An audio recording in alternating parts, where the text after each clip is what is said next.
So I have a tiny confession to make: I don't hate international breaks.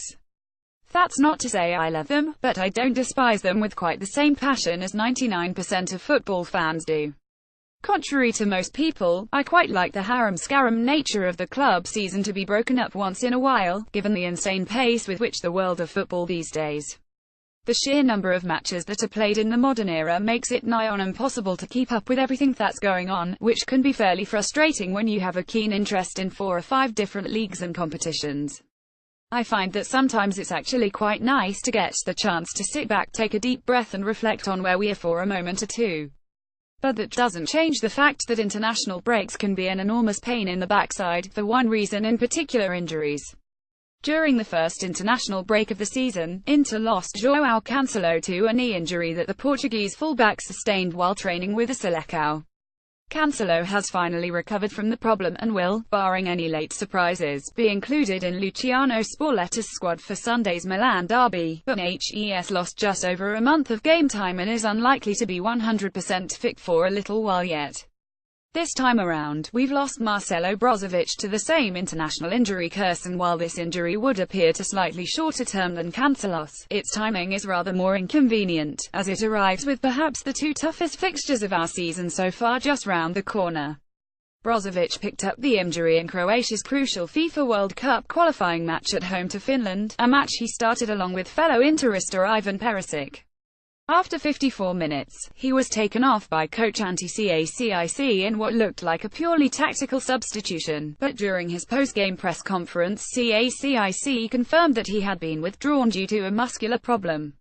The fact that Brozovic was immediately declared unavailable for Croatia's decisive match away in Ukraine pointed to it being more than just a niggle, and sure enough that was confirmed by Inter themselves on Monday afternoon.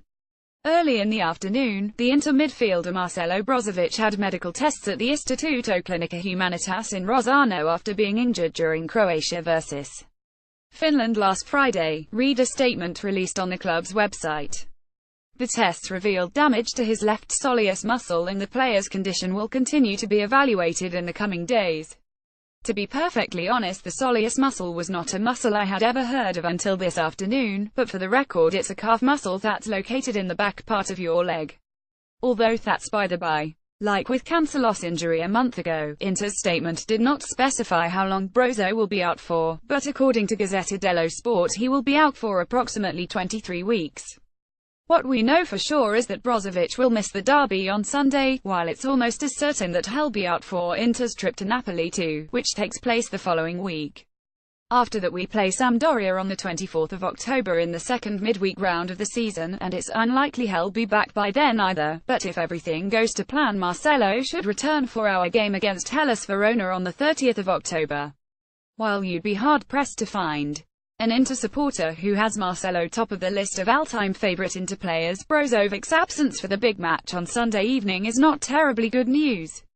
The majority of fans, myself included, were desperate to see the Croatian sold during the summer after all the sordid antics he got up to last season both on and off the pitch, but if you ask me, he is currently the player most suited to playing behind Mauro Icardi in Spalletta's preferred 4-2-3-1 formation. Brozovic's match-winning display at the Stadio Ciro Vigorito, analysed in greater detail here, in last week's 5 takeaways, suggested that Inter might finally have found the answer to their ongoing Trequartista dilemma, after João Mario and Borja Valero had both disappointed in that role during previous matches this season. As Fulvio Santucci, an extremely knowledgeable Inter supporter whom all Italian speakers should follow on Twitter, said last Sunday, Brozovic showed us what it meant to have an incisive player in that area of the pitch, scoring both goals in Inter's 21 win while also creating a handful of goal-scoring opportunities for his teammates. With him out, João Mario will almost certainly be promoted to the starting 11 against Milan and Napoli, as there has been no indication over the past few days that Spalletti intends to try something radically different for these 2 matches. The system will almost certainly remain unchanged, and so it'll be up to the Portuguese midfielder to prove those who think HES unsuited to the number 10 role wrong, unless Borja is played in a higher position, like he did against Roma. Having finally shown his worth again after months of awful displays, it would have been interesting to see if Brozovic is now capable of putting together a run of consistently good performances, but that particular litmus test will have to wait. Hopefully Joao can step up over the next fortnight and make sure we don't miss the Croatians' attacking threat in these two head-to-head encounters. Personally, however, I doubt it.